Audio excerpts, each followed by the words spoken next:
Dan, your rifle. All right, do them all. 30 seconds left. Who's the long hair? That's Ellsberg. Works for Lansdale at the embassy. He's observing.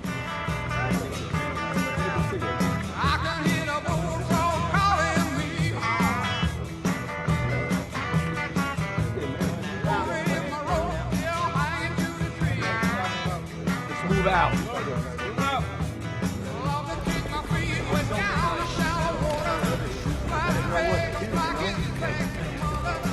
I'll take his care.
Dan.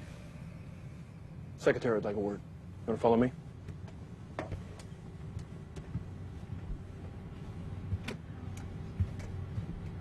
Well, you can say what you want to the president. I've read every one of Ellsberg's reports, and I'm telling you, it's just not the case. Dan, you know Mr. Comer?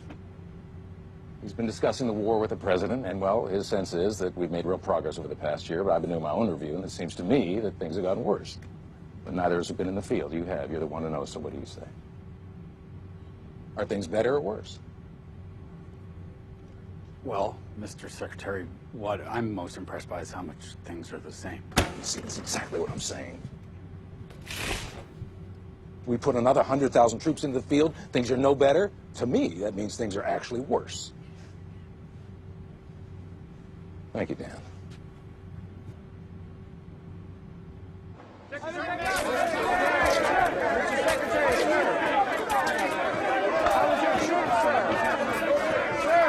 Good afternoon, gentlemen. I don't have any prepared remarks, but I'd be very happy to take your questions one at a time. Jim. Mr. Secretary, I'm wondering if the trip left you optimistic or pessimistic about our prospects in this war and our ability to win it. Well, you asked whether I was optimistic or pessimistic today. I can tell you that military progress over the past 12 months has exceeded our expectations. We're very encouraged by what we're seeing in Vietnam.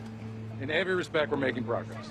And I'm especially pleased to have had Bob Comer along for the trip, so he could see for himself that we've been showing great improvement in every dimension of the war effort. Derek.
Good night, Dan. Good night, Dan. Hi, guys.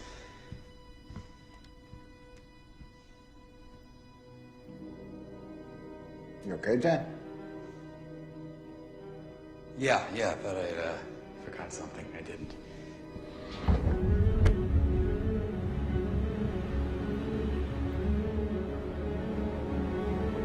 Next left on Melrose.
We have committed ourselves to the cause of a just and peaceful world order through the United Nations. May 3rd, 1950. President Truman approved $10 million in military aid to Indochina.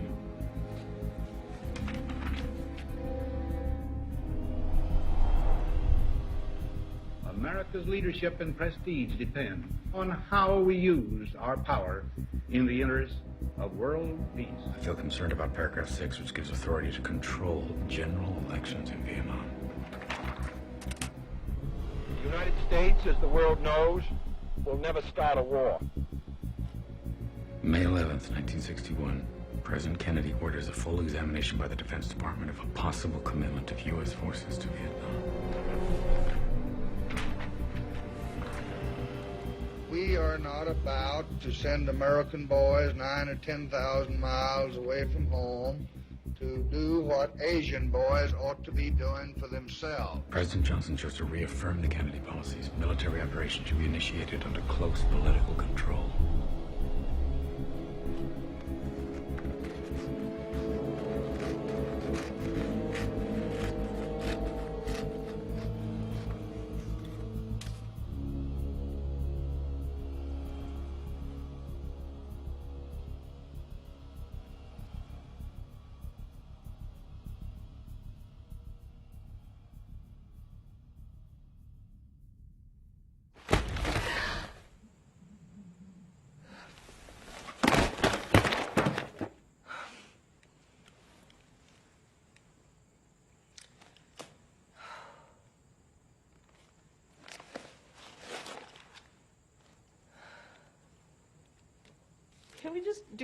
Can we just do the numbers just one more time?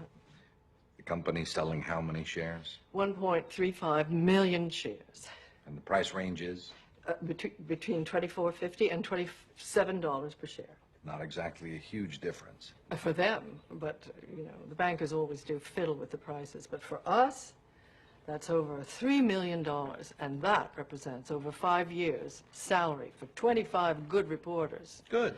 But why spend in the newsroom? You're far less profitable than Gannett or Knight or Ritter. Well, Gannett and Knight and Ritter own monopoly papers in smaller cities. And our readers are leaders, you know. They're educated, they demand more. That's why we invest in really good reporters. And so? Because quality and profitability do go hand in hand. See? Yeah. You know all this already. Oh, God.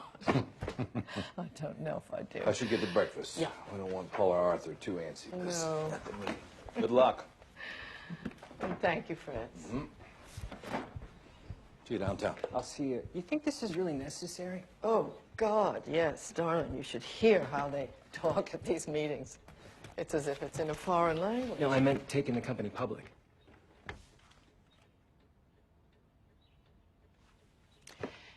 It seems we are cash poor. you know, barely solvent. That's the newspaper business. That's our newspaper business. And we need the public offering to stay in business and to continue to grow. That's what Fritz says. And he also says that the family can maintain control if we... Anyway, I'm just not sure your grandfather would have wanted us to give up any control at all. Hello? Mrs. Graham, Yes, this is she. please hold for the Chief of Staff. Who is it? Haldeman. Mrs. Graham, Bob Haldeman. Yes, hello. We've got a bit of an issue over here. Oh?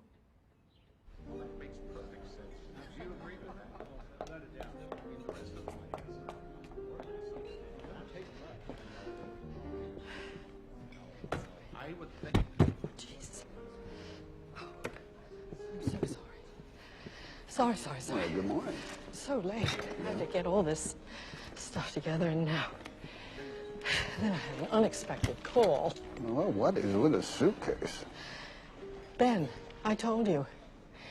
This is the day. We're meeting with the bankers today. Yes, you know this. Right. Well, I bet Thank you every dollar in my wallet that you are the only person in that boardroom who's read through all this nonsense. I'm probably the only one who needs to. What do you think of Neil Sheehan? Oh, gosh, his coverage of Vietnam is just absolutely marvelous. Why? You thinking of trying to steal him from the Times? I'm not sure we could afford him. He hasn't had a piece in 3 months. Oh? You think he's onto something? Well, I saw Abe at a dinner party last week, and he was looking mighty smug. Isn't he always? So who was it? Who was what? Your unexpected call.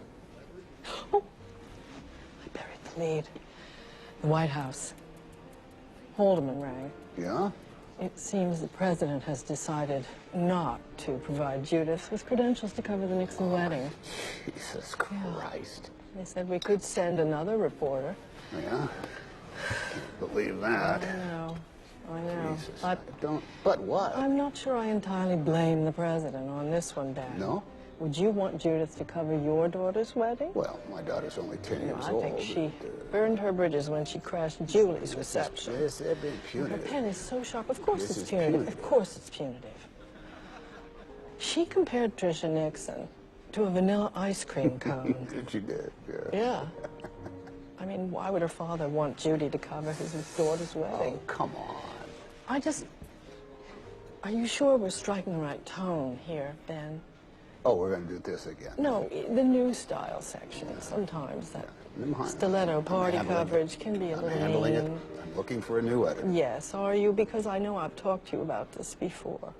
You are losing female readership, you know, and I think you might want to focus more on what women... Catherine, keep your finger out of my eye.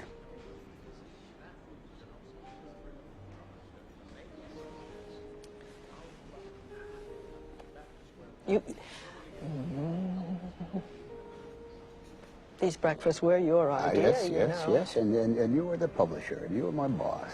And I value the input, but I heard you the first 3 times. You know, I just think there might be another way that we could cool it with the White House. Maybe we could just send somebody else, you know. Nope. Because it is... Nope, I'm not going to send another reporter. Hard news, Ben. It's just a wedding. It's not just a wedding. It's a wedding of the daughter of the President of the United Let that States. girl And we have can't her have day. that. An administration dictating to us our coverage just because they don't like what we print about them in our newspaper.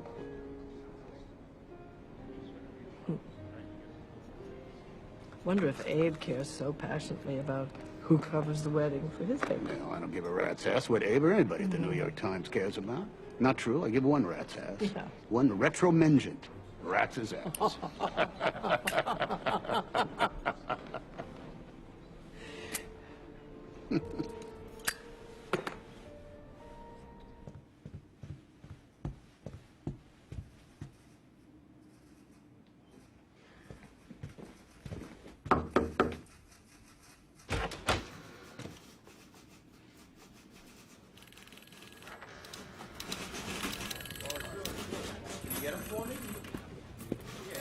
Tell them it's from Sheehan.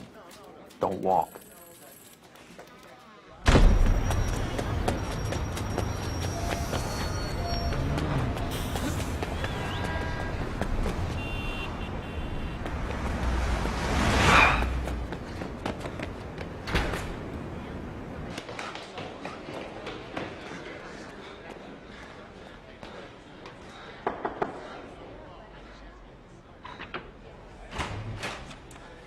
from Sheehan.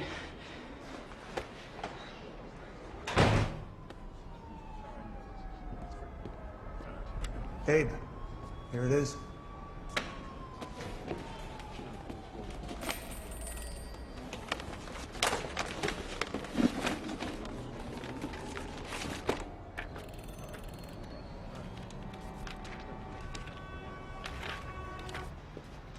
Okay, Broder's got Nixon working on a second term. Oslo says something on GIs buying heroin in Saigon. But Ryder's got a rocket on the FBI list of potential subversives. Yeah, save it for the afternoon. I need Chow and Judith. Judith! Is that real? The subversives list? Oh, yeah. Hoover and Justice keep a copy. Thousands of names. Jay Lamb heard the White House is shutting Judith out. I'm working on that. We think editorial should run I something. just heard somebody say they're working on that. Well, if the White House is going to take a stance like that, don't you think we should plant a flag? Did you see Sheehan at the Kissinger press conference? No. What about the Al Haig thing? Now, time sent the new kid. New kid? You think Sheehan's on to something? Yeah. Well, Neil has been known to disappear. No, I'm telling you, he has something. You want me to do a little digging? No, that'd be below your pay grade. Intern! You working on anything important, Chief? No, Mr. Bradley. Well, everything we do is important at the Post. It's $40. Why don't you take the first train up to New York? You go to the Times building on 43rd. Don't tell them who you work for, but find a reporter by the name of Sheehan. Neil Sheehan. Yeah. Find out what Neil Sheehan is working on. Is that legal? Well, what is it you think we do here for a living, kid? Get a receipt for the tickets. Yeah.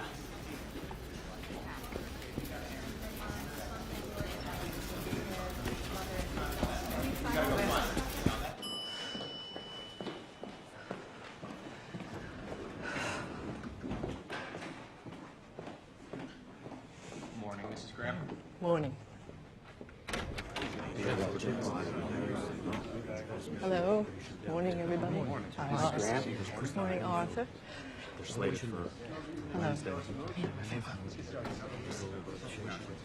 So, everyone's here. Oh, good morning. By Galahad. Thank you.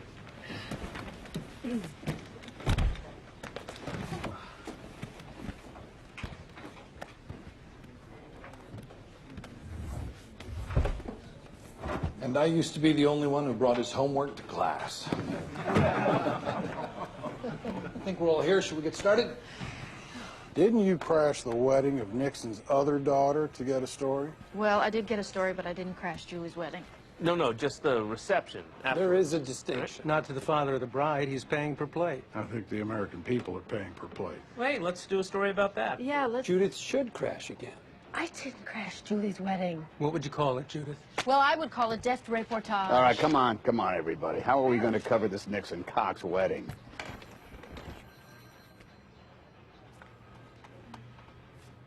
Who else is going to be there? Here. Judith's got the guest list. No, I mean the other press. The Times, the Sun, the Globe, all the international papers. All right. So we call them, we call all of them, and we say Nixon has shut us out, and then we ask them for their notes. Ben, there's no way in hell anyone's going to give me a fill. No, it'll be an act of solidarity. They'll be defending the First Amendment. We'll tell them that the only way to protect the right to publish is to publish.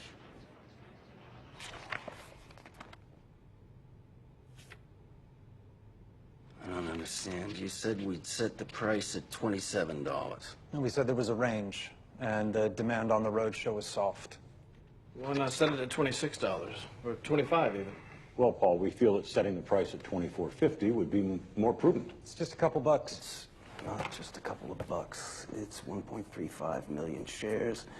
So it is 3 million.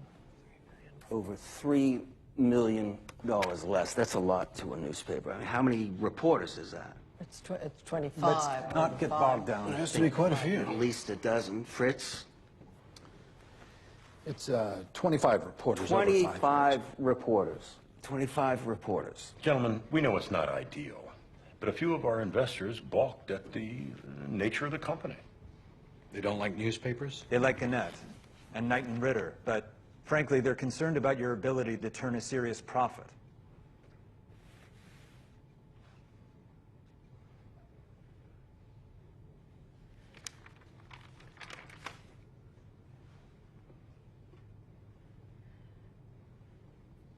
Gannett and Knight and Ritter own monopoly papers in smaller markets. That's why they're more profitable. The whole point of the offering is to grow while investing in the quality of the paper. Kay and I have talked a great deal about this, and we believe that improving quality will naturally lead to greater profitability. Unfortunate. We'll get together next week. More than unfortunate. Doesn't this happen all the time? Bankers lowering the price for their institutional investors, Fritz. Isn't this what we discussed? I think the family should consider giving up some control, maybe another board seat. Absolutely not. This isn't a surprise, Fritz, ever since Phil's accident. Arthur. No offense, okay, it's unfortunate, but the buyers are obviously skittish about having a woman in charge. And it's not like it's an easy sell. It's a local paper with modest margins, modest ambitions. I think Mr. Bradley would take issue with that characterization. Sure, she pads his budget every year. Call my office, tell me I'm gonna miss my lunch box now. Of course, Mr. Another dozen reporters. For what?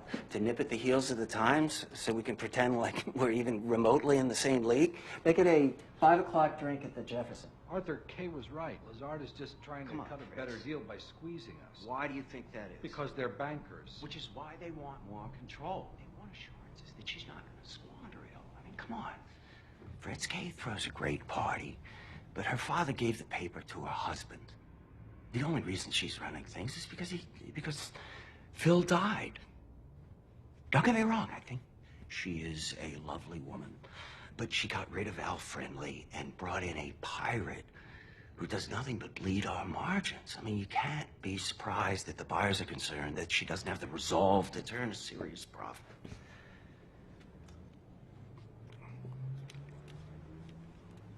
Okay, it's your decision. But in my opinion, if you want this to be more than a little family paper, it has to be more than a little family business. Thank you, Arthur, for your frankness. All right. We're set? All set, Mr. Parsons. Accident. It wasn't an accident. It was suicide. I don't know why. People insist on calling it an accident. Is it to make them feel better? Or do they think they're being kind? I don't know. I don't know. So do you think I should give up more seats on the board? Of course not. We're going to be fine.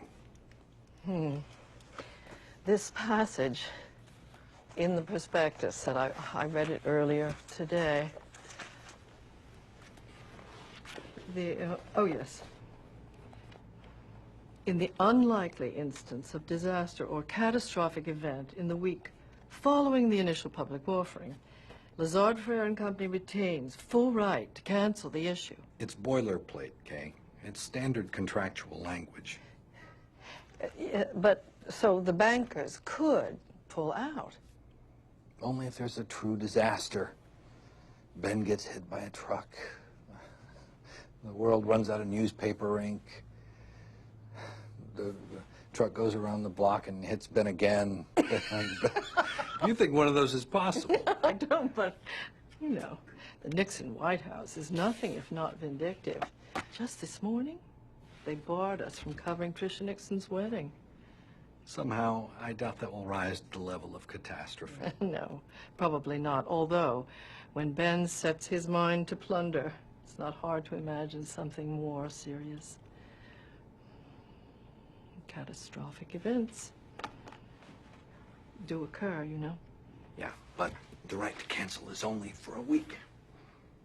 A week from the public offering. 7 days after they ring that bell on Tuesday, the deal is done. It's gonna be fine, Kay.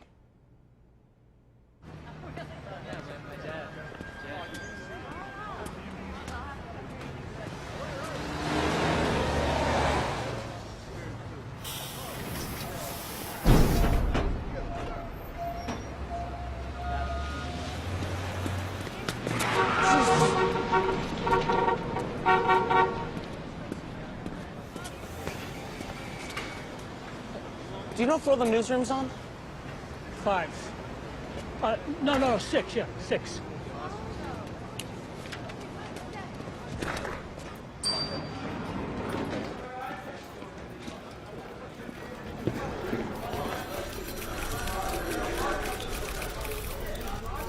Things are heating up in East Pakistan? Well, 5 million refugees could destabilize West Bengal. So, Lindsay's lowering the boom tomorrow. Huh? They gotta cut 100 million. Gonna be some blood on the floor in Gracie Mansion. I heard the mayors gave it to Nixon in Philly. Yeah, Coachman's down there. He's filing. Take a look at this. You guys see that piece on the hijacking? You think 6 pages is enough? We got 3 columns on the front page. I'll take it. On the flight? A flight. Can I help you, Mac? Just delivering a package to Mr. Meadson. Matson. I'll see that he gets it. I knew a couple whose yacht was shipwrecked in the South Pacific. Hold on, quiet. I knew a couple whose yacht was shipwrecked in the South Pacific. It looks bleak. So the man asks, does the will take care of the kids? His wife nods. What about your mother? Yes. Okay. Did we donate to Nixon? His wife shakes her head. Yes. Did we pledge or give? We pledged. Thank God, shouts the man. Nixon will find us. We're saved. Well, speaking of Nixon, I just talked to Kissinger, who was going on about the end of the China embargo. He's convinced it's a rather clever geopolitical move. I think this is our cue, ladies. Someone at this table of luminaries must have an idea what they're up to. I wonder what his buddy Joe McCarthy would say. The new Style section did a lovely piece on Lawrence Durrell. Well, it's about time Style had a good piece. I think it's a bit improved. I hear he's at work on another series of novels. Yes. I hear he's at work on finding a 4th wife. I will say, as one of the few individuals who could probably cozy up to communist China without fear of major political costs. But is Nixon that smart? He never laughed at one of my jokes. Okay, I don't know how you do it. I don't know how you keep up with it all when you have this day job. Okay, well, Okay. I have just a word. did you get a chance? I did. Well,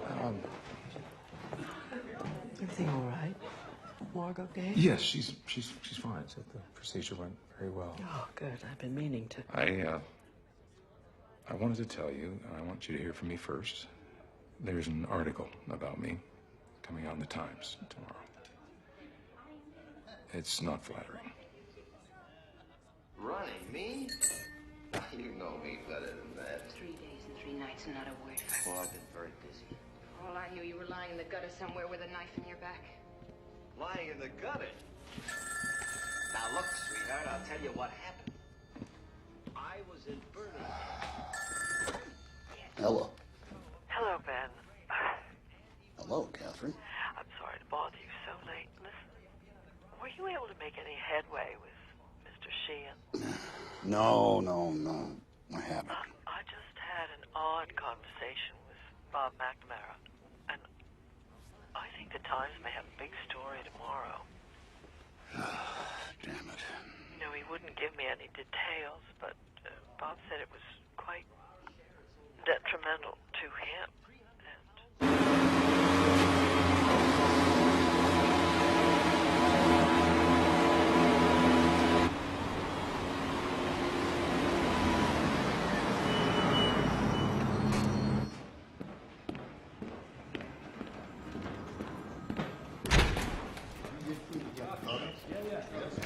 Ben!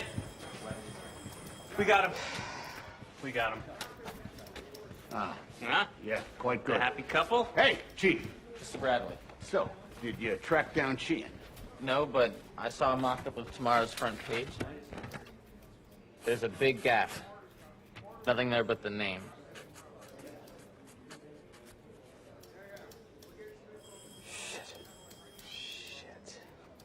Shit!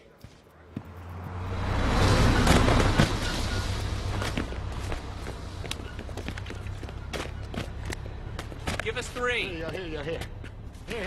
Thank you. Thanks, got it.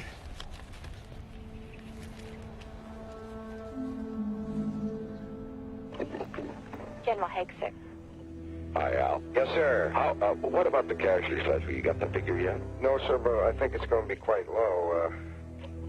Fine. Okay. Nothing else of interest in the world? Very, very significant. This goddamn New York Times expose of the most highly classified documents of the war.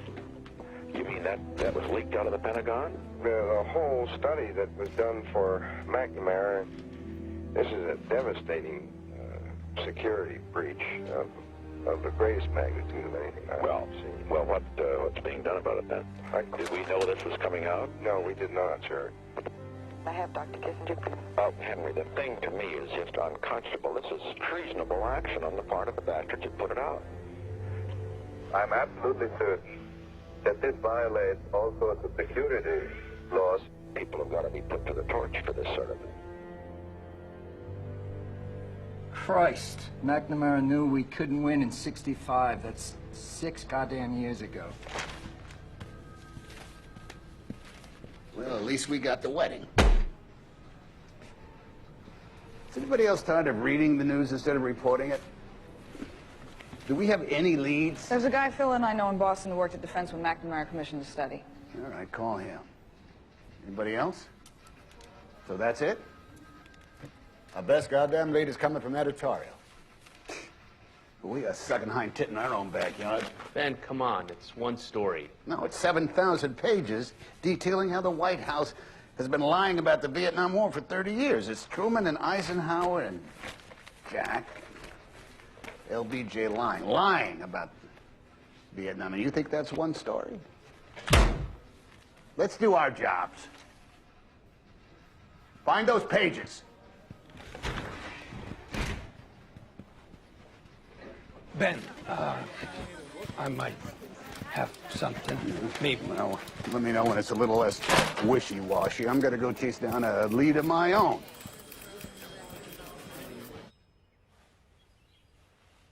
Why don't you cut your bangs? Mommy, A little bit. I'm right in the middle.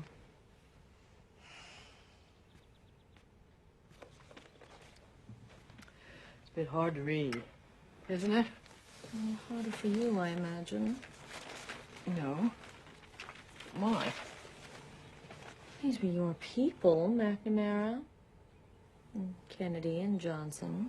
Jack and Lyndon were your father's friends. You flew down to Texas with Lyndon the weekend after his convention. Your fault. You wanted to see his helicopter. And the land. instant he saw you, he invited you to the ranch. Oh, well, he just wanted the paper to endorse. Yes, but my point is, you had Stephen Bill waiting at home. You had house know. guests waiting at the farm. You had nothing but dirty clothes in your How do you know suitcase. what I Yet had in my jumped on Air Force One, spent the I weekend. did not jump. You and swimming Lily Pearson said I had to speedboating with go. Lyndon and Lady Bird.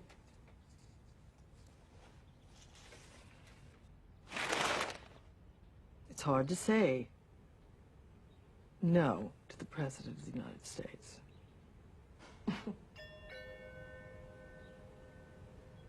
Were you expecting someone? At this hour?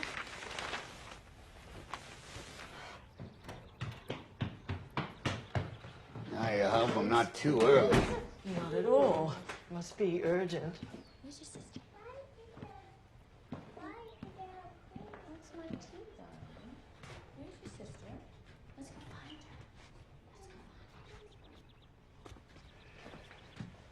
her. I trust you saw the New York Times. Yeah. The study, the one they are working off of, that was commissioned by Robert McNamara. Yeah. And if he commissioned it, he might have a copy.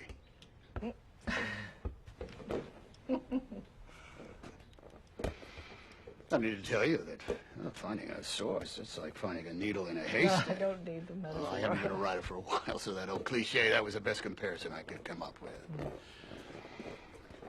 I need a copy of that study, Kay. Give me all of it. You know, Ben, as much as I do relish a good investigative assignment, Bob McNamara is an old friend. He's going through a lot in his life right now. I just think he's probably said all he wants to say. Why, do you think? Why? Why? Why is he talking to you? Well, I just told you he's my friend. And Oh, is he talking to any other friends? I'm not sure I appreciate the implication of what you just McNamara said. is talking to you because you are the That's not publisher true. of the Washington No, Post. that is not because why. he wants you to bail him out. No. Because he wants you on There's his no side. ulterior. No, Ben, that's not my role. You know that. I wouldn't presume to tell you how to write about him.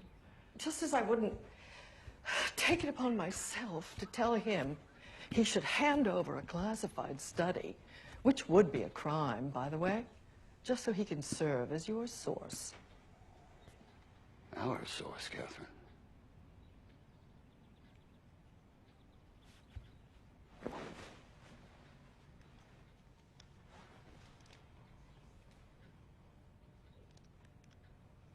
No, I'm not. I'm not going to. Ask Bob for the study. I get it. You have a relationship with Bob McNamara. But don't you think you have an obligation as well to the paper and to the public? Let me ask you something. Was that how you felt when you were palling around with Jack Kennedy? Where was your sense of duty then? I don't recall you pushing him particularly hard on anything. I pushed Jack when I had to. I never pulled any punches. Is that right? Because you used to dine at the White House once a week. All the trips to Camp David. Oh, and that drunken birthday cruise on the Sequoia you told me about. Hard to believe you would have gotten all those invitations if you didn't pull a few punches.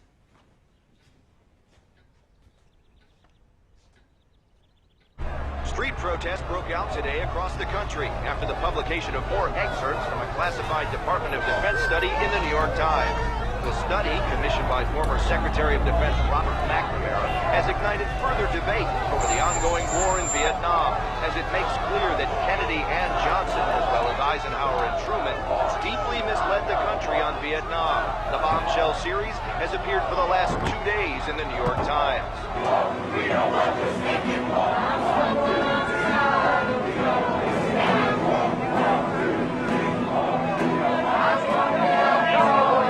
the board is right. As Brother Carter said, there is a time when the operation of the machine becomes so odious that you've got to put your body upon the gears and upon the wheels and upon the levers, and you've got to make it stop.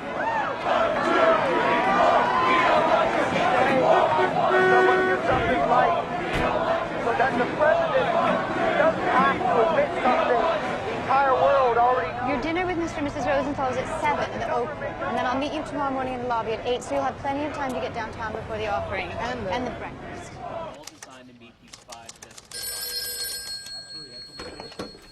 Bagdickian. Harry Rowan? Hey, let me call you back from outside the newsroom.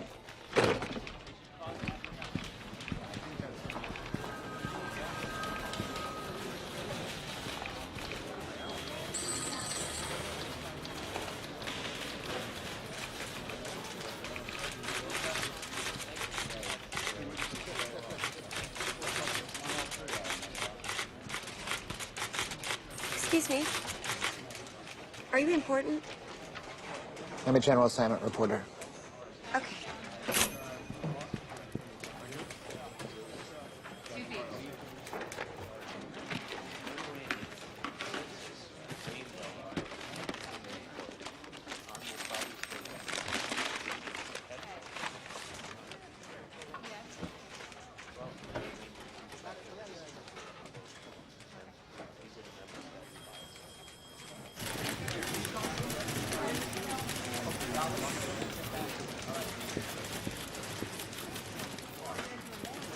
I think I got something.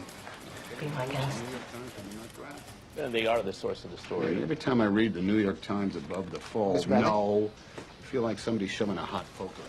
Say the time and drop it again. I think I got something. Plan for action. 2 months before the election. Suggested sending large numbers of U.S. forces. Where'd you get these? Somebody left them on my desk. None was secretly suggesting to McNamara to provoke the North so we'd have grounds for escalation. Yeah, it was in the Times article. It was a good piece. You should check it out. It was well. Jesus Christ. Give it to Someone who can't type 91 words and have it proved, okay? Ben? Yeah. I think we got something. What is it?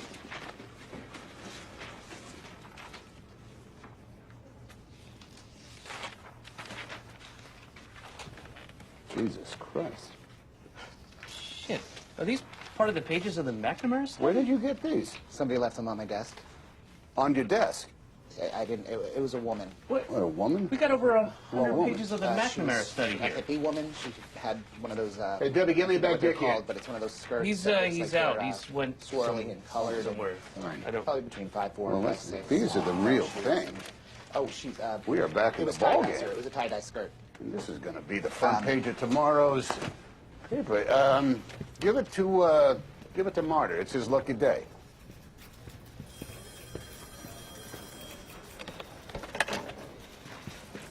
My God, the fun. Rand Corporation? Harry Rowan, please.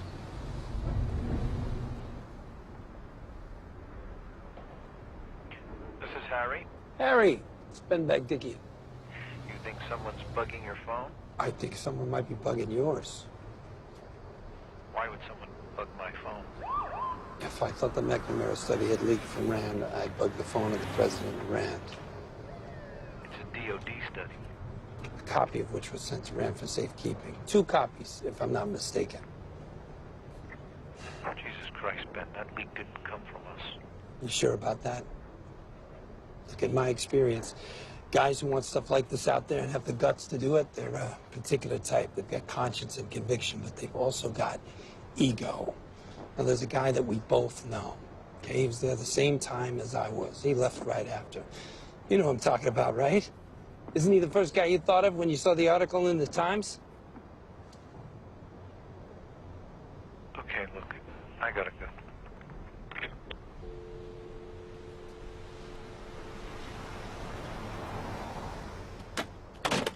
Mr. and Mrs. Rosenthal. Oh, yes, I see. You're welcome.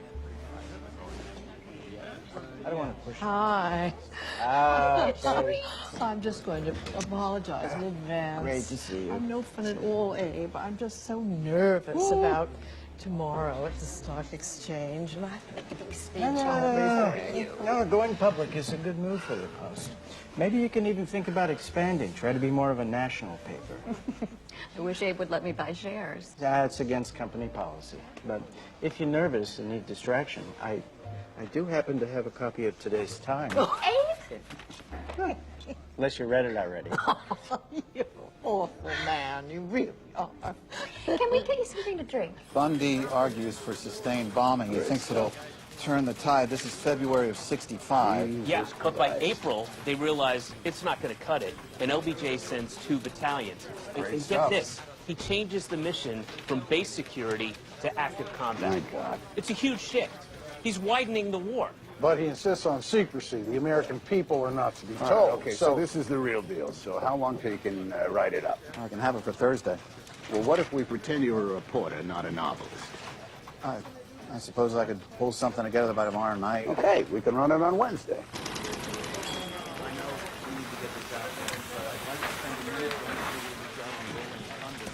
Go through all the research, but so help me God, if we don't have these pages by tomorrow night, we might as well not Too have late. What? Times already has it. Well, of course they. President Johnson decided on April 1st, 1965, Of course that the American Times had ground forces written by would take Neil the offensive Sheehan. because a month of bombing.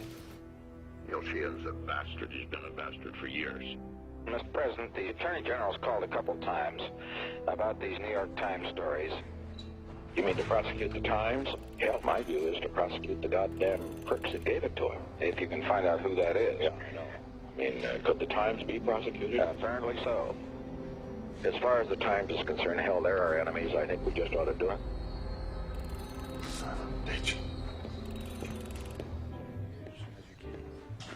Abe Rosenthal. Good evening. Wartawan is right over there, sir. No uncertain terms. Not to publish. Only after Scotty Reston threatened to publish in the Vineyard Gazette did Punch decide to print. Would have had quite the same impact. Jimmy, We've been asked to refrain from further publication by the Attorney General. Nixon's taking us to court.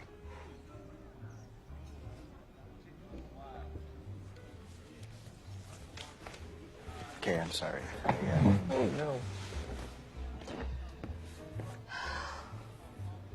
Gosh.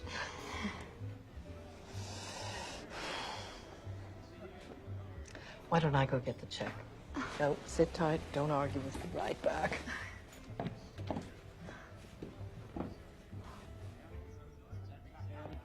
Mr. Rosenthal had to leave on business. Certainly, you will put it on his tab. No, I'll take the bill, but could I trouble you to use your telephone?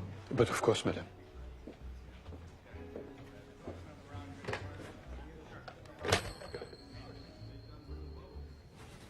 There's a fella I overlapped with at Rand. He was a bit of a showboat, but smart. And he worked for McNamara, and he had opinions on the decision-making that went into Vietnam. Okay. Word is, he doved pretty hard. Would he have access to the study? Pretty sure Rand had a copy. No shit. All right. Well, can you find him? Thought maybe I'd try. I've got Mrs. Graham on the line. Catherine. Hey, listen, I've got tomorrow's headline. Oh, Christ. Okay, again. John Mitchell contacted the Times. Seems the president's going to seek an injunction. No shit. This means we're in the goddamn ball game. Because if the Times get shut down. If they get shut down, there is no ball game. Ball game's over. Catherine, anybody would kill to have a crack at this. Well, sure, but not if it means breaking the law. If a federal judge stops the Times from publishing, well, I don't see how we could publish, even if we could get hold of a copy. So, Ben, you have something? No. Okay, so then there's nothing to talk about, really. No, nothing to talk about at all, but thank you for the tip, Mrs. Graham. What are you still doing here?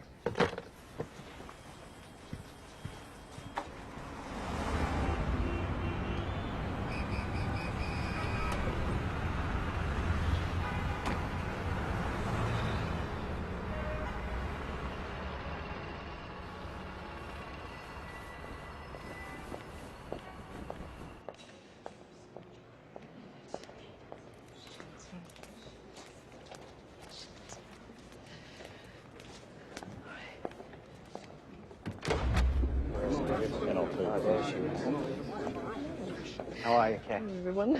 It's good to see you. Hello? Yeah, I'm looking for Dan Ellsberg. He doesn't work here anymore. Do you know where he is now? No, I don't. Who is this? Thank you. And it is my great privilege to welcome the Washington Post Company to the American Stock Exchange.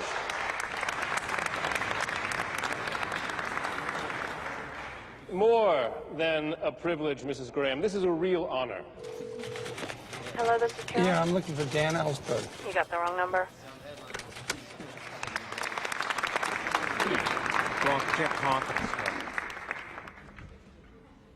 Gentlemen, thank you all for helping make the Washington Post a more robust company. Center for International Studies. Yeah, I'm looking for Dan Ellsberg. He's not here. But he still works there. Yes. Can I take a message? Tell him Ben Bagdickian called. Congratulations. Guys, why don't we get together, get a photograph? Absolutely. Let me see. Smile, okay? Shall I hold it? You just want to share the post. 1.35 million shares at $24.50 a share. I believe this will not only make the Post solvent, but stronger than it ever has been. To the Post! You said a call from a secure phone?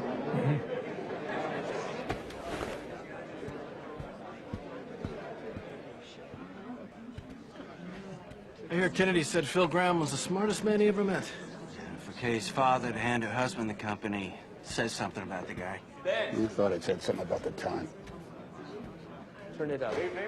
The New York Times late today was barred, at least until Saturday, from publishing any more classified documents dealing with the cause and conduct of the Vietnam War. The Times, true to its word, said it would abide by the decision of Federal Judge Murray Garfien, but will resist a permanent injunction at a hearing Friday. The Nixon administration had charged that the final two parts of the Times series would result in irreparable injury to the national defense. Hell, why bother fighting the communists? I think Jefferson just rolled over in his grave. Have the courts ever stopped a paper from publishing before? Not in the history of the Republic. Good thing we're not part of this mess. I'd give my left one to be in this mess. Well, there's our front page lead tomorrow. Chow, that's yours. All right. Party's over. Let's get back to our jobs. Appeared at a news conference to discuss the Pentagon Papers. Marvin.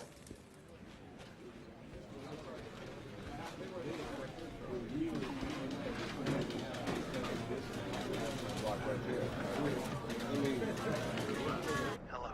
Hi, it's Ben. Yes. Dan? No. Oh, I'm trying to get a hold of a fella I used to know. And 617-597-4580. Hold on. Was it 4580? 61? Call from another phone. 617-597-4580.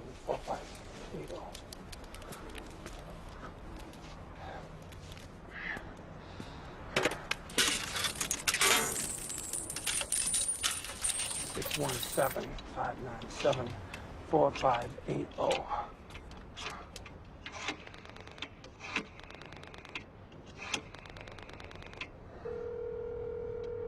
Hello? Yeah, I'm looking for... Yeah. Hey, Ben, it's Dan. Dan. It's good to hear your voice. Yeah, it's been a while. Yeah.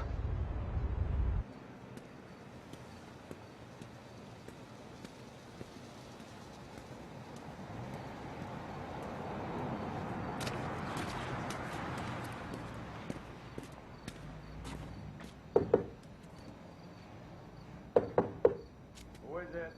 It's Ben.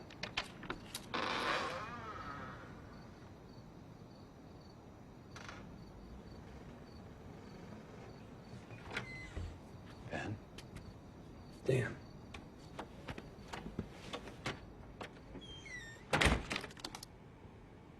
The study had 47 volumes. I slipped out a couple at a time. It took me months to copy it all. What the hell? Well, we were all former government guys. Top clearance, all of that. McNamara wanted academics to have the chance to examine what had happened. He would say to us, let the chips fall where they may. Brave man. Well, I think guilt was a bigger motivator than courage. McNamara didn't lie as well as the rest, but I don't think he saw what was coming, what we'd find. But it didn't take him long to figure out, well, first of all, to figure out, if the public ever saw these papers, they would turn against the war. Covert ops, guaranteed debt, rigged elections, it's all in there. Ike, Kennedy, Johnson, yeah. They violated the Geneva Convention. They lied to Congress and they lied to the public. They knew we couldn't win and still sent boys to die. What about Nixon? He's just carrying on like all the others. Too afraid to be the one who loses the war on his watch.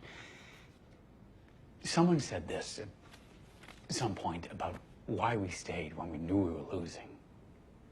10% was to help the South Vietnamese. 20% was to hold back the commies. 70% was to avoid the humiliation of an American defeat. 70% of those boys, just to avoid being humiliated. That stuck with me.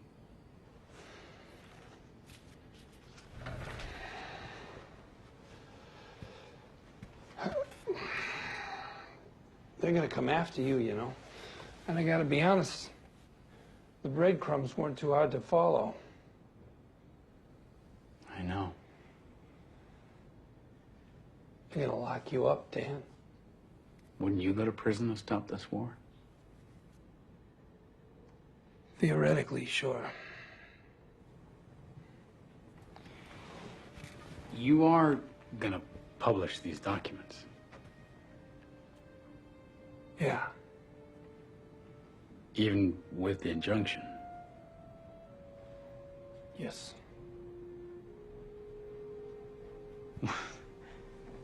Well, then it's not so theoretical, then, is it?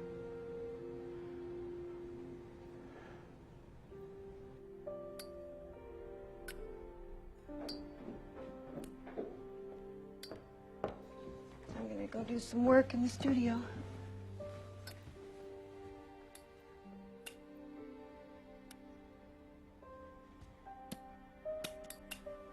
My day was great, thanks for asking.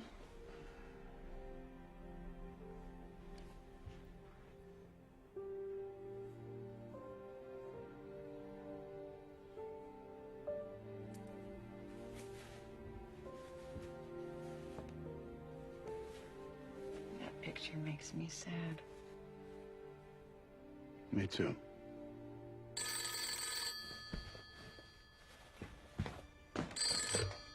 Bradley. I'm in Boston. I'm gonna need 2 seats. Why? I'm gonna need to buy 2 seats on the first flight out tomorrow, probably first class. No shit, you haven't. Well, just get your ass back here and come straight to the house. Get Chal and Meg and the others. I don't want the whole newsroom knowing about this yet. I gotta go. Didn't you just invite a bunch of people over? Yeah, they'll show up sometime tomorrow. When? Sometime tomorrow? Is this a breakfast thing or a lunch thing? Don't know. Do you need me to get things? Yeah, we'll figure it all out. Okay, well, where are you going? Out. You going to the newsroom? No, love you, Bear. I got a cake. I hope it's okay. Sure, as long as nobody counts the candles. Sorry to barge in again. Maybe I should give you a key. Not here to crash your party. What's up? Well, I could use a minute.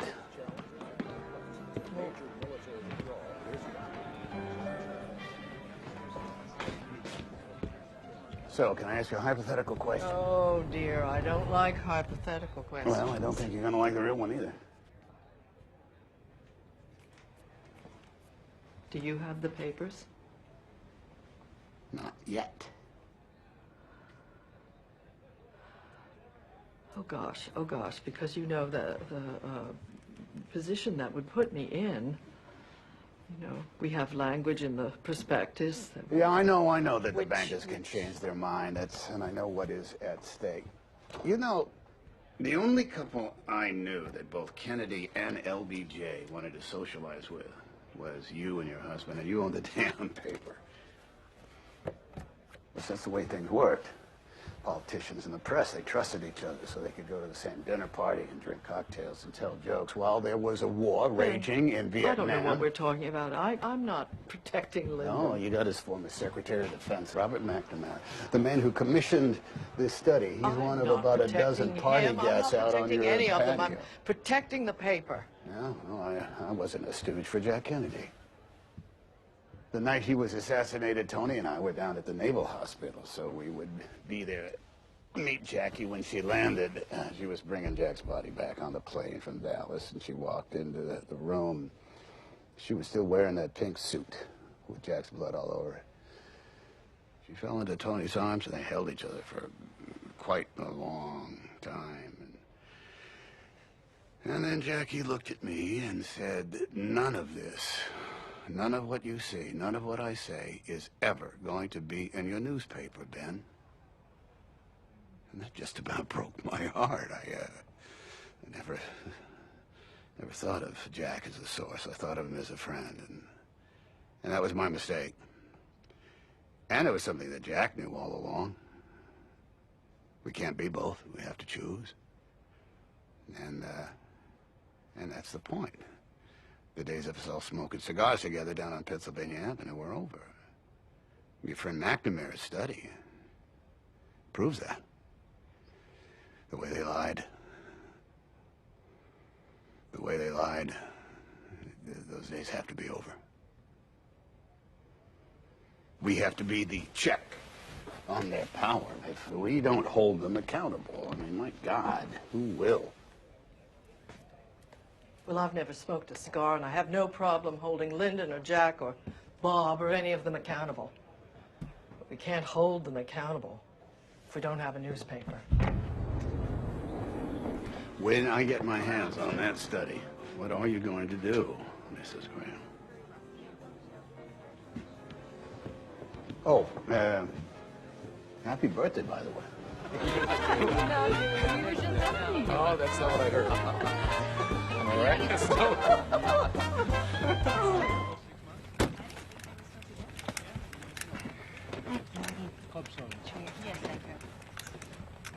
Sir, I'm going to need to put your seat in a full upright position before takeoff. Oh, must be precious cargo. Yeah, it's just government secrets. Please fasten your seatbelt.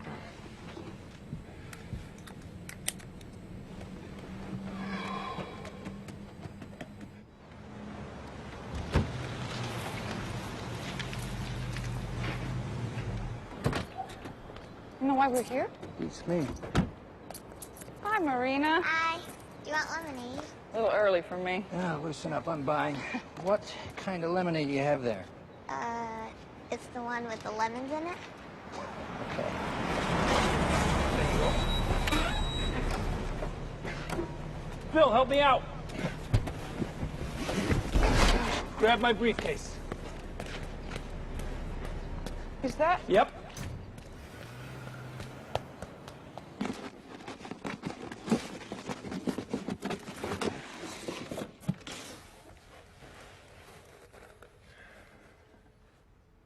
It's not the full report, but it's over 4,000 pages of it. Huh. Are these in order? I don't think so.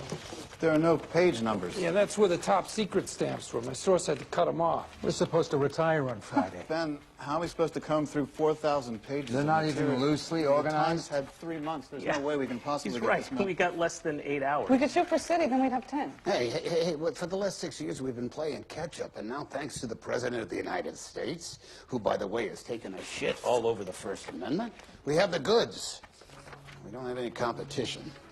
There's dozens of stories in here. The Times has barely scratched the surface. We have 10 hours till the deadline, so we dig in. I think this memo's from McNamara. It is my belief that there should be a 3 or 4 week pause in bombing. Wait. I saw the other half of that memo. Anyone have the back half of a cable from Dulles in 54? I thought I saw one from July. Yeah, here it is. The reasons for this belief are that we must lay a foundation in the mind of the American public. That's it. Mm-hmm. So Johnson wasn't trying to make peace, he was just manipulating the public? Guy's out for a suspension and bombing from when? 65 to 68. What about a memo from Eisenhower's Special Committee on Indochina? Meg read a part of one to me. Meg? Anybody see a mention of the Rand Vietcong I think this might be from your Rand study. VC are deeply committed. South Vietnam is a lost cause. Whoa! There you go. All right. I need the, Yeah, I put it on the Couple of piles. We're getting somewhere. All right, it's 1:30, 4 o'clock story conference. Can I interest anyone in some lemonade? Does it have vodka in it? I don't put vodka Oh, in easy on lemonade. that kid. Why not? How much, sweetheart? A quarter. It's 50 cents. Okay. Inflation is going up. Mr. Bradley. Roger Clark. Oh, you're Roger Clark. Nice to meet you in person. You are our senior legal counsel. Yes, we've spoken on the phone. My voice should sound familiar. When did you finish law school? I graduated. Rhetorical question. Yes. You know, the guy we had before you is now Secretary of State. I did not know that. A little joke, perhaps not the time. What exactly can I help you with? So why would the CIA director send a memo on war posts? Because they weren't calling it a war yet. Okay, I've got turkey with mustard, roast beef, with Oh, horseradish. Come look at this. Chow, you've got to see this. It's a full analysis of McNamara's changing view of the war. Does it say anything about So we why knew he they were does? going to assassinate Deanne. Yeah, and we did nothing to stop I it. think I got something on McNamara on the fireplace. The other fireplace. Murray, where's the back half of this one? Tell me these aren't the classified documents from the McNamara study. 4,000 pages. Hungry? I need to use a phone. And there's one in the other room. Is that it? This is it. This is the other half of it.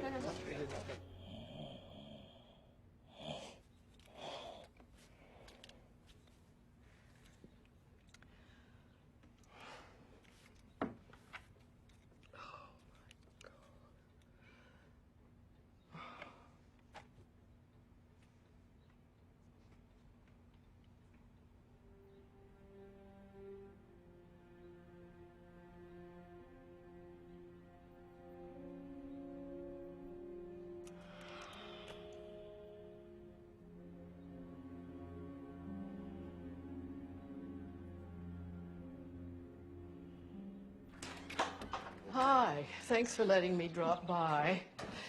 Mark still napping? Yeah. Do you mind if we talk in the sunroom just so I can hear her? Of course not. No, she I waits. can't stay long. I've got a big event at the house I guess later. you've read everything now.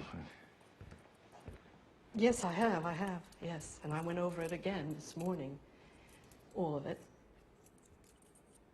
And I just,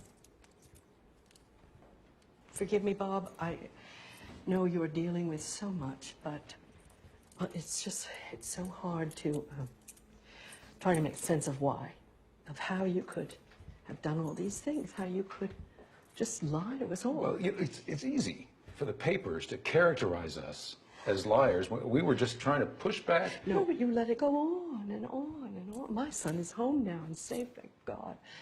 But you watched him go. You knew we couldn't win over there for years and years and years, and yet you let so many of our friends send our boys off. Okay, we were doing the best we could. It was domino theory, containment, and eventually we felt that military pressure was the only thing that was going to drive Ho Chi Minh to the table. Our decision-making process was flawed.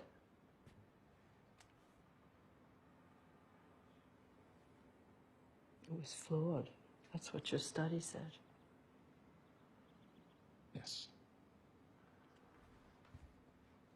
I do believe that you were trying to do your best. And I know how difficult it can be to make choices that will... That's kind of you. Oh, well, what comes next might not be so kind. You have the papers. Oh, let's just say I may have a big decision to make.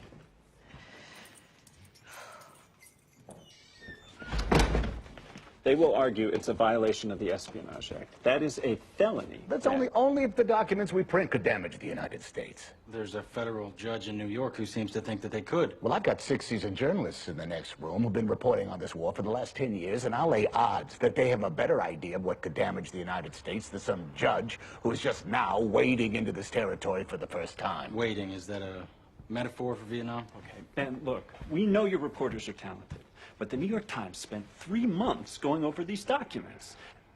You've got, what, 7 hours now until the paper goes to press? Can you honestly tell me that that is enough time to make sure not a single military plan, not a single U.S. soldier, not a single American life will be put in harm's way? That this will do no damage to the United States if you publish? Yes. You're sure about that? No! That's why I called you guys. Look, Kay, I know why the Times ran the story, but you need to understand. The study was for posterity. It was written for academics in the future, and right now we're still in the middle of the war. The papers can't be objective. And I suppose the public has a right to know, but I would prefer that the study not be made widely available until it can be read with some perspective. You understand? We've been through a lot, haven't we? You and Marg were there for me. The lowest point of my life. You helped me. You selected my entire board. You're my most trusted advisor, my dear friend. My feelings about that and about you can't be part of this decision to publish or not. I'm here asking your advice, Bob, not your permission. Well, then, as one of your most trusted advisors and someone who knows how much you care about this company, I'm worried, okay? You know, I worked in Washington for 10 years. I've seen these people up close. Bobby and Lyndon, they were tough customers, but Nixon is different. He's got some real bad people around him, and if you publish, he'll get the very worst of them, the Colsons and the Ehrlichmans, and he'll crush you. I know, he's just awful, but Nixon's a son of a bitch. He hates you. He hates Ben. He's wanted to ruin the paper for years, and you will not get a second chance, Kay. The Richard Nixon I know will muster the full power of the presidency, and if there's a way to destroy your paper, by God, he'll find it. Publish information I that told you, harms there is national nothing security. in there. If there is, the paper will be prosecuted. Isn't that why you're here? Yes, Ben, but if we lose... Oh, with what we pay you, you really shouldn't lose. Then you need to listen to that. Hey, Fritz, good to see you. This is about the future of the company and ensuring there is... melodramatic, don't you think? Melodramatic. You're talking about exposing years of government secrets. I can't imagine they're going to take that lightly. You could jeopardize the public offering. You could jeopardize our television stations. You know, a felon can't hold a broadcast license. You think I give two shits about the television You stations? should. They make a hell of a lot more money than you do, and without that revenue, we'll be forced to sell. If the government wins and we're convicted, the Washington Post, as we know it, will cease to exist. Well, we live in a world where the government can tell us what we can and cannot print, and the Washington Post, as we know it, has already ceased to exist. What if we wait? What if we hold off on printing today, and instead we call the Attorney General and we tell them that we intend to print on Sunday? That way we give them and us time to figure out the legality of all of it while the court in New York decides the Times case. You're suggesting we alert the Attorney General to the fact that we have these documents that we're going to print in a few days. Well, yes, that is the idea. Yeah, well, outside of landing the Hindenburg in a lightning storm, that's about the shittiest idea I've ever heard. Oh, boy.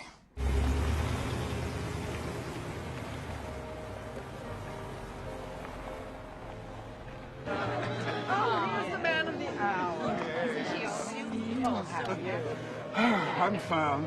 Thank you, Kay. You didn't have to go through all this trouble. We had to turn them away at the door, didn't we? Oh, Gene. Mr. Graham? So, everything okay? It's gotten pretty hot over at Ben's house. Oh, things are not going well. No, Ben and Mr. Beebe are real loggerheads.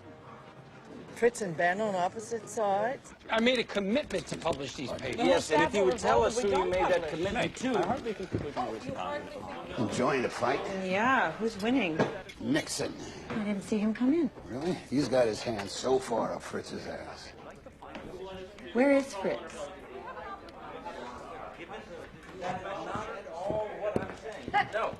Not in so many words, but Yeah, you're a when you bunch cut of through the lawyers. Is the profanity? We're not going to publish. Why are we busting our rear ends, Ben? Just keep writing. And what? Can you stop playing chopsticks?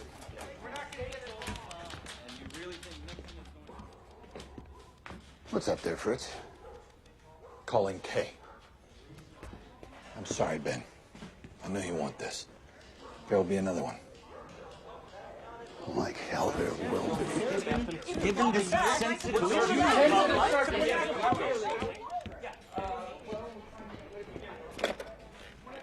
Hello, I'm making a telephone. Yeah, well, it's my house, so I'll be on the call. All right, Ben. I just want to thank you all for coming out this evening to help me launch Harry Gladstein and his new sailboat into the Chesapeake Bay and into his very well-earned retirement.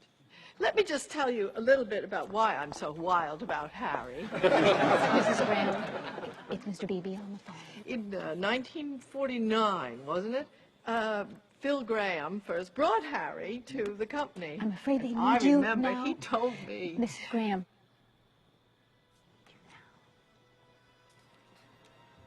Oh, dear. I'm so sorry. Forgive me, Harry. I think I'll have to suspend. Well, you're paying the overtime. Right back. We should wait. Yeah, I understand, Ben, but if you wait a day, Fritz on the phone for me? we should be on this call. Well, there's an extension in the living room. Liz, show them where, please. Thank you.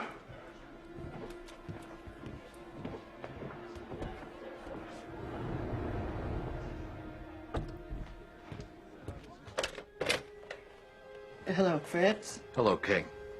Would you like me to catch you up? I say we can. He says we can't. There, you're caught up. Hello, it's Art. Ben, there are concerns here that are frankly above your pay grade. Well, there's a few above yours, Art, like fucking freedom of the press. Let's just be civil if we can. Do you think Nixon is going to be civil? He is trying to censor the goddamn New York Times. Yes, the Times, not the Post. It's the same damn thing. This is an historic fight. If they lose, we lose. Hello, someone on the phone. This is Phil. Is that Phil Jalen? Yes, Mrs. Graham. Good. I'd like you to weigh in if you would, because I want to know what the staff is feeling about this. Well, frankly, Mrs. Graham, Ben Bagdikian and Chow Roberts have both threatened to resign. If we don't publish, that is. Come on, Kay, what do you expect? They got nothing to lose. Due respect, we all Have everything to lose if we don't publish. What will happen to the reputation of this paper? Everyone will find out we had the study. Hell, I bet half the town knows already. What will it look like if we sit on our asses? It'll look like we were prudent. It will look like we were afraid. We will lose. The country will lose. Nixon wins. Nixon wins this one and the next one and all the ones after that because we were scared. Because the only way to assert the right to publish is to publish.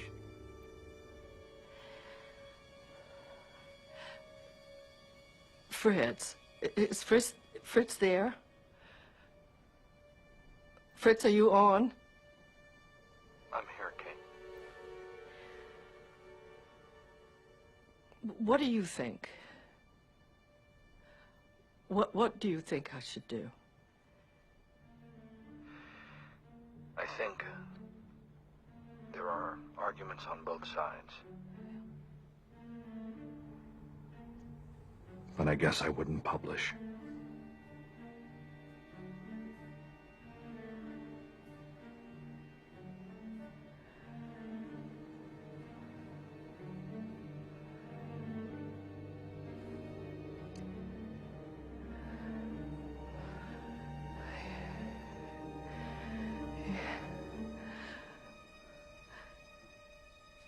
Let's go. Let's do it. Let's go. Let's publish.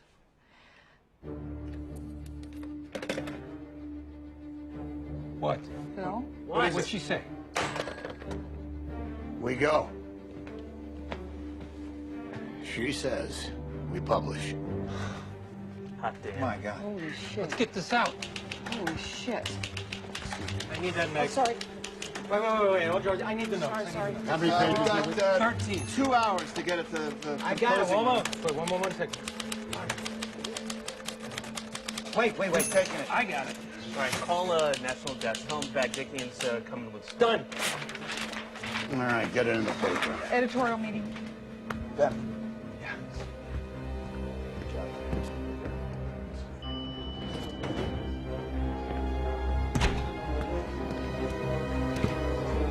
That it? That's it.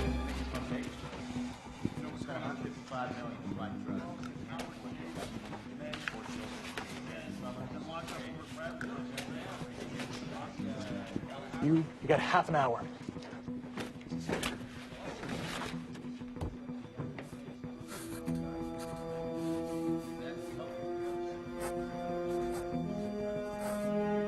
I'm not sure how much thought you put into this decision, but we still have time. The print deadline's not till midnight. I know when the print deadline is. Look, I'm still learning how to do this, but everything I know about business tells me you're making a serious mistake here. One that will cost you and your paper dearly and hurt every person gathered here, not to mention the hundreds of others who work for you. I'm just trying to put my thoughts together. Hey, all I want is what is best for you and your business. But I just got off the phone with a couple of bankers, and they think it's possible, likely even, that a number of their institutional investors will pull out if you go ahead and publish. And if they pull out, hey, you got a couple of hours. For your sake and for the sake of every one of your employees, I hope you will reconsider.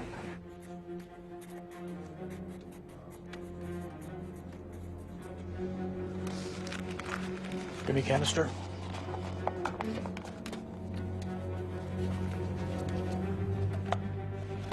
Get it downstairs, and I want the page editor standing over Lino until they got it ready to print. Okay.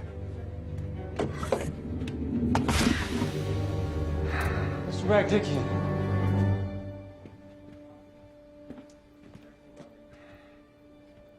I need to know your source. I thought I was clear earlier. Well, we weren't going to press earlier. Yeah, well, my answer's the same. This action has been commenced to enjoin the New York Times and their agents from further disseminating or disclosing certain alleged top-secret documents. Are you trying to piss me off? No, not me, Judge Gerfine. If you look at the text of his restraining order... I read his restraining order. So then you know that if the Times was your source, we would be in direct I did not get violation the study from the Times. You're sure? We done? Did you get it from their source?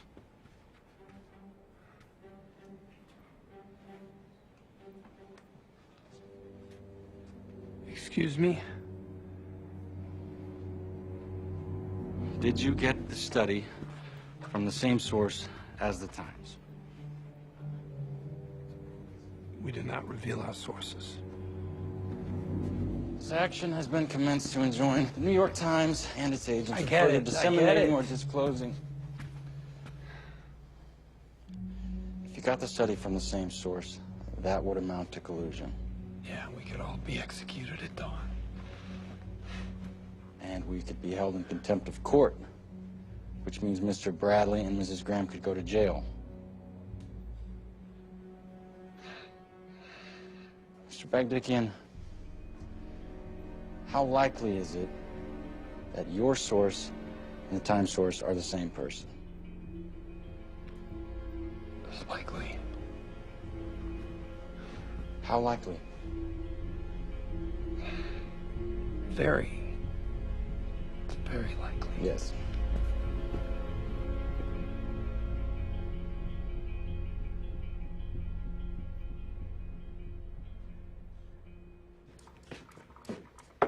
What is all this? Lemonade earnings. Marina wanted me to put it away for safekeeping. Wow.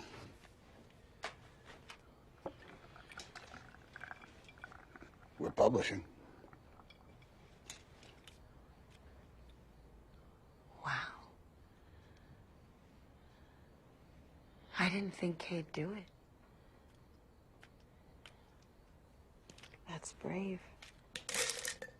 Well, she's not the only one who's brave. Oh. What have you got to lose? My job.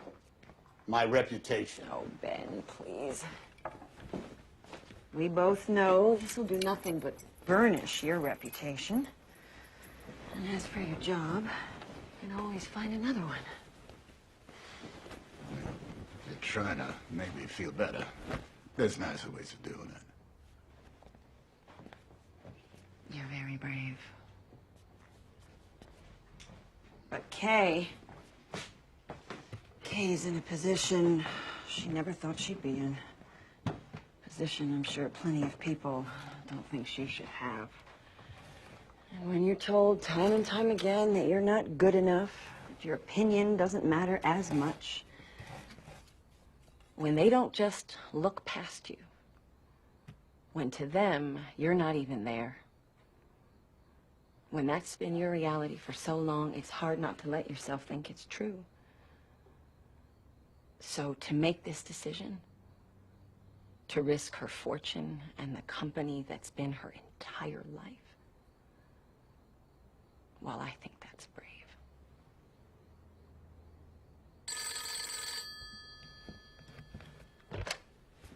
Bradley.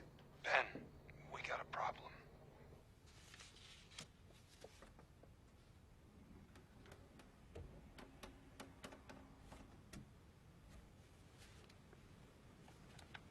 Remember this?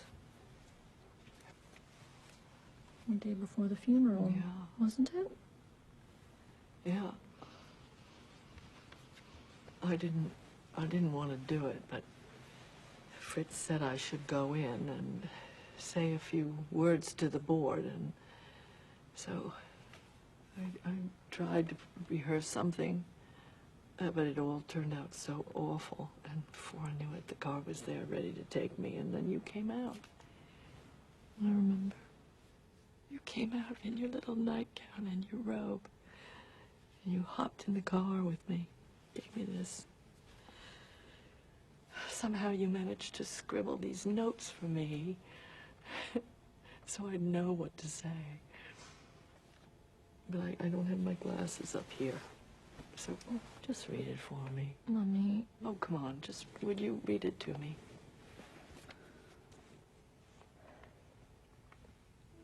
One, thank them. 2, There has been a crisis, but you know they will carry on. 3, never expected to be in this situation. 4, going off to clear mind and think about the future. 5, no changes at this time. Paper will remain in the family. And 6, and be carried on in the tradition. So well said. You know, I just wanted to hold on to the company for you and Dawn and Billy and Steve. You did. You have. Well, you know that quote. That quote, a woman preaching is like a dog walking on its hind legs. It's not done well. And you're surprised to see it's done at all. Samuel Johnson. Yes. Bunch of nonsense. No, but that's the way we all thought then.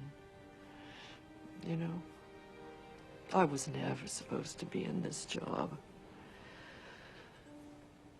When my father chose your dad to run the company, I thought it was the most natural thing in the world. I was so proud because, you know, Phil was so brilliant and he was so gifted, but I thought that was the way it was supposed to be. Everybody thought that way then. And I was raising you kids, and I was happy in my life the way it was. But then when it all fell apart, you know,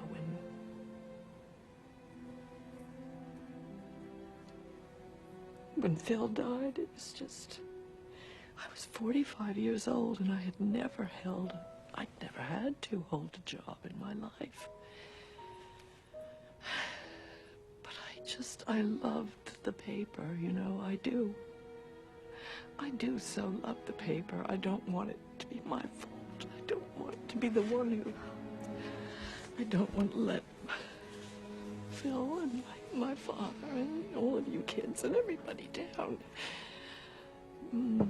Mrs. Graham?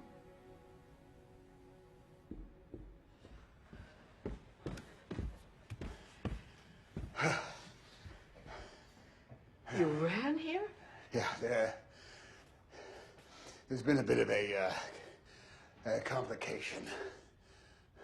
I didn't understand at first, but now everything is of a different light. Our source might be the same as the New York Times. Okay. If so, we could be held in contempt. Meaning? Well, we could all go to prison. Now, putting that aside, Catherine, I had come to realize just how much you have at stake.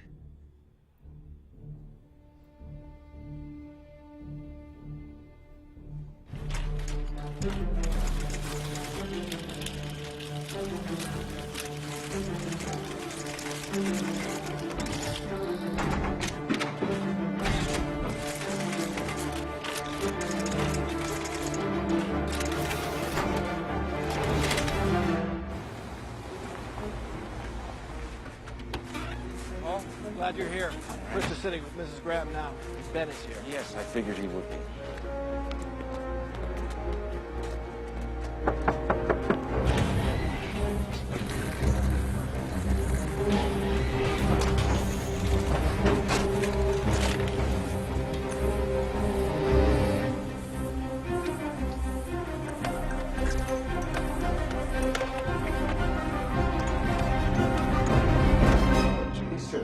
If you knew Mr. Bakdickian received the study from the Well, same I sources didn't as the know Times, that would because have been I'm not in useful the habit of information. asking my reporters who their sources are, and if you'd spent any time in a real goddamn newspaper, you'd You know understand why. he's trying to help you, Ben? Mrs. Graham, hi. We can all appreciate why Ben wants to publish, and if these papers had come from someone else, we might have been able to skirt the issue. Anything from the folks upstairs? Nope. We gotta start the run or we won't get to the carriers on time. I disagreed with you earlier, but I thought it brave. But this? If we were to publish knowing this, it would just be irresponsible. Fritz, do you agree? Well, I don't particularly like the idea of Kay as a convicted felon. And then there's the issue of the prospectus. Based on the conversations I've had with my friends at Cravath, I believe a criminal indictment would qualify as a catastrophic event. And given the likelihood of indictment now, Kay, it could... Yes, I understand. We have a responsibility to the company, to all the employees, and to the long-term health of the paper. Absolutely, Kay. Yes. However,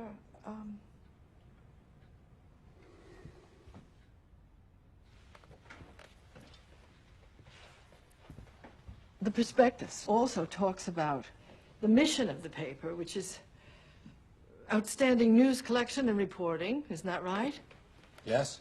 And it also says that the newspaper will be dedicated to the welfare of the nation and to the principles of a free press. Yes, but... So, one could argue that the bankers were put on notice. But Kay, these are extraordinary circumstances. Are they? Are they? For a newspaper? One that covers the Nixon White House? Can you guarantee me that we could go to print without endangering any of our soldiers? You can't be considering going... I'm talking to Mr. Bradley now. Fritz, you're not gonna let her do this. She can't. No, she can, Arthur. And it's entirely her decision. Kay, you're allowing Mr. Bradley to lead you to folly. The legacy of the company is at stake, and if you want to protect that legacy...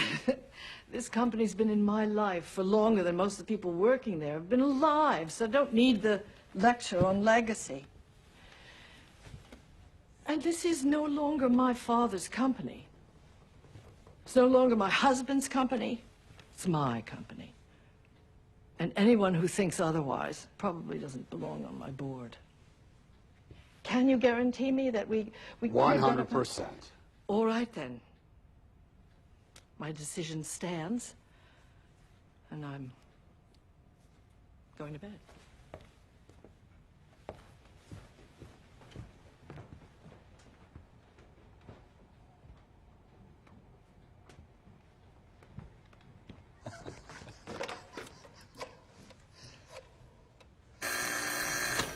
It's Ben Bradley. Run it. Yes, sir. Start it up.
Got the Assistant Attorney General. Put him on.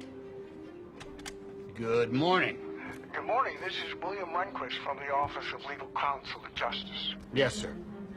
Mr. Bradley, I have been advised by the Secretary of Defense that the material published in the Washington Post this morning contains information relating to the national defense of the United States and bears a top-secret classification.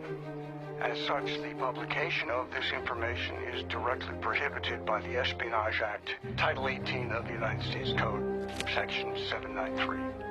As publication will cause irreparable injury to the defense interests of the United States, I respectfully request that you publish no further information of this character and advise me that you have made arrangements for the return of these documents to the Department of Defense. Well, thank you for the call, Mr. Rehnquist, but I'm sure you understand I must respectfully decline. I appreciate your time.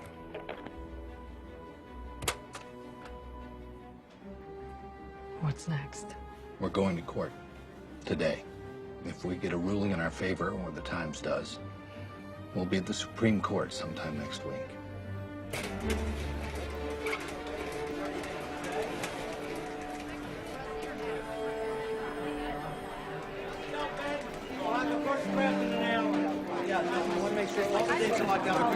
We're focusing on Johnson.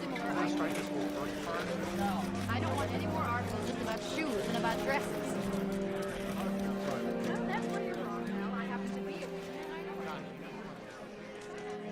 Your Honor, the stories published in the Times and other Post have created a diplomatic and security disaster for the United States. How exactly have these papers created a diplomatic disaster? Why would other countries talk to us in confidence if secrets like this can be leaked? So does this make it difficult for the president to govern? If the president can't keep secrets, he can't govern.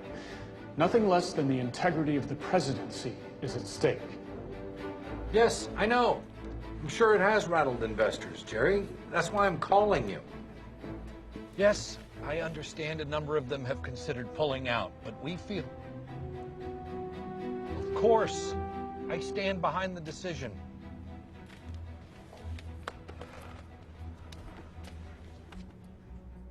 Well, you know, one could argue it's raising the profile of the Post. Would the Post have published military plans for D-Day if they'd had them in advance? Well, I don't think there's any comparison between a pending invasion of Europe and a historical survey of American involvement in the Vietnam War.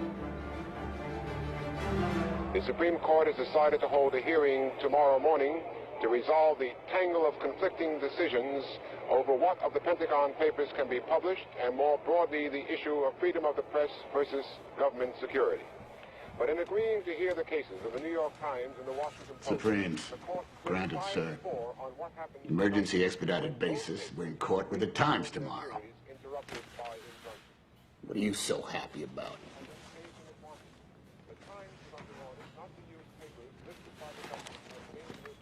I always wanted to be part of a small rebellion.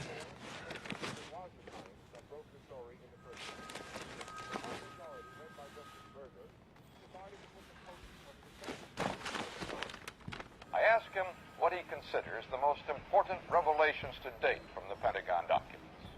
I think the lesson is the people of this country can't afford to let the president run the country by himself, even foreign affairs, any more than domestic affairs, without the help of Congress.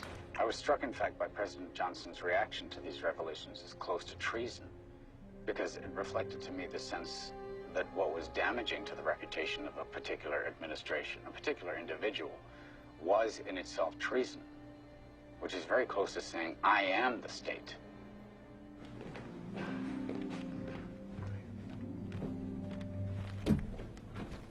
But this is a self-governing country. The Constitution provides for the separation of powers. What on earth are you doing? Courts and press. We're seeing all the branches of government.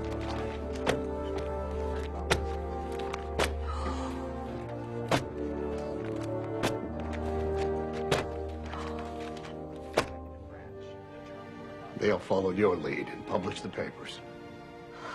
At least we're not alone. No matter what happens tomorrow, we are not a little local paper anymore.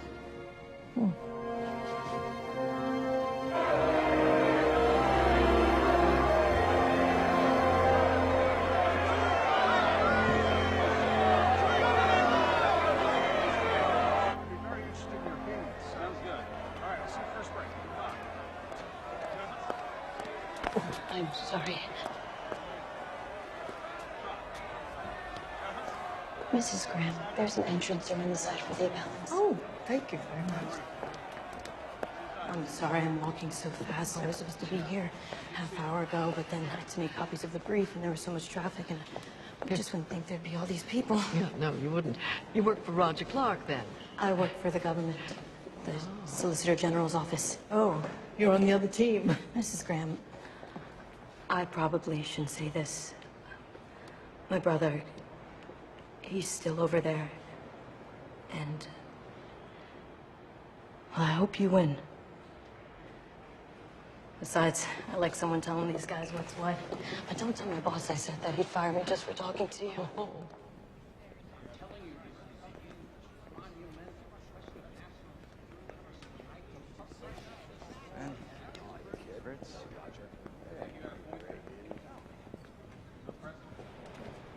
I told you to be here at 8. Yes, I was here at 8, but Richard sent me back to... Is Richard your boss? No, but you weren't here, so... I don't want excuses. Just take a seat. Morning. Morning, gentlemen. Morning. Punch, Ed. Nice to be on the same side for a change. I'll tell you what's nice.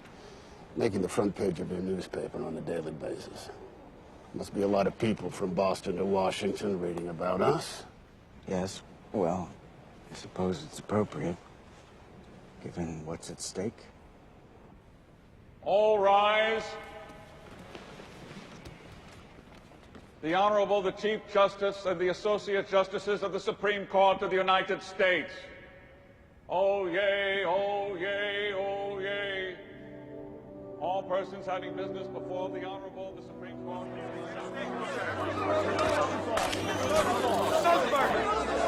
Do you think I've signed your favor? Overall, we feel encouraged. 27 congressmen filed amicus briefs on our behalf, as well as ACLU. We should make a statement. I think that's her I job. believe everything we had to say we've already said.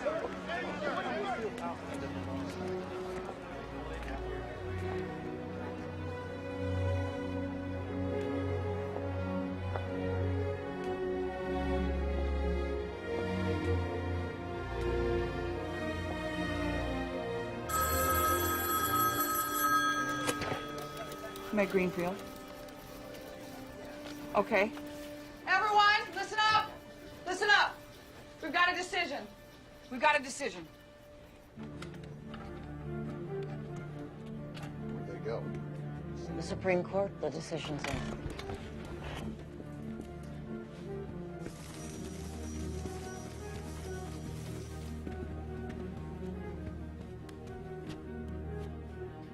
The vote is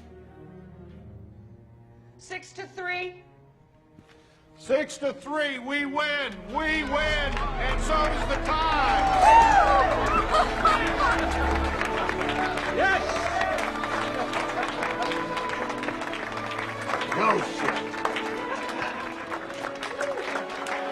Nice job, Jimmy. No gloat. I'm just satisfied.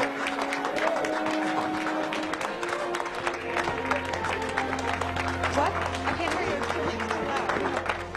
Oh, okay. Listen up, everybody. Listen up. Justice Black's opinion. Okay. The Founding Fathers gave the free press the protection it must have to fulfill its essential role in our democracy. The press was to serve the governed, not the governors.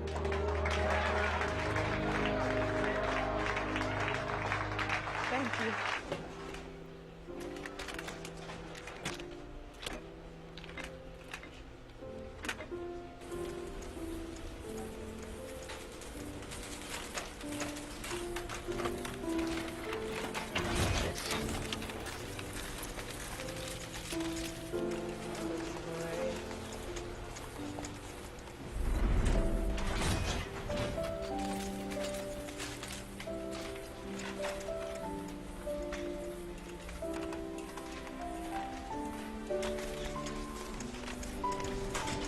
You know what my husband said about the news.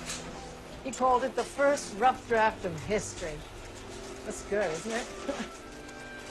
Oh, well, we don't always get it right. You know, we're not always perfect. But I think if we just keep on it, you know, that's the job, isn't it?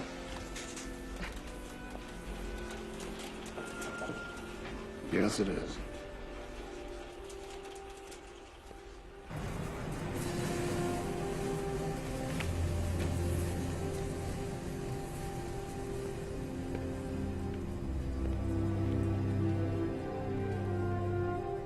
Oh, Ken Clausen came by to see me earlier. Oh? Apparently Justice is still considering criminal charges against us. They are. And you're not worried. Nope, nope, Catherine, that's your job. I suppose it is. Oh, thank God. The court ruling was very clear. Yeah. I'm sure Nixon will fall right in line. Yeah, good, because you know, I don't think I could ever live through something like this again. I want it clearly understood that from now on, ever, no reporter from the Washington Post is ever to be in the White House. Is that clear? Absolutely. Never in the White House. No church service. Nothing that Mrs. Nixon does. You tell Connie. Don't tell Mrs. Nixon because she'll approve it. No reporter from the Washington Post is ever to be in the White House again. And no photographer either. No photographer. Is that clear? None ever to be in. Now that is a total order. And if necessary, I'll fire you. You understand? Well, I do understand. Okay. All right. Good.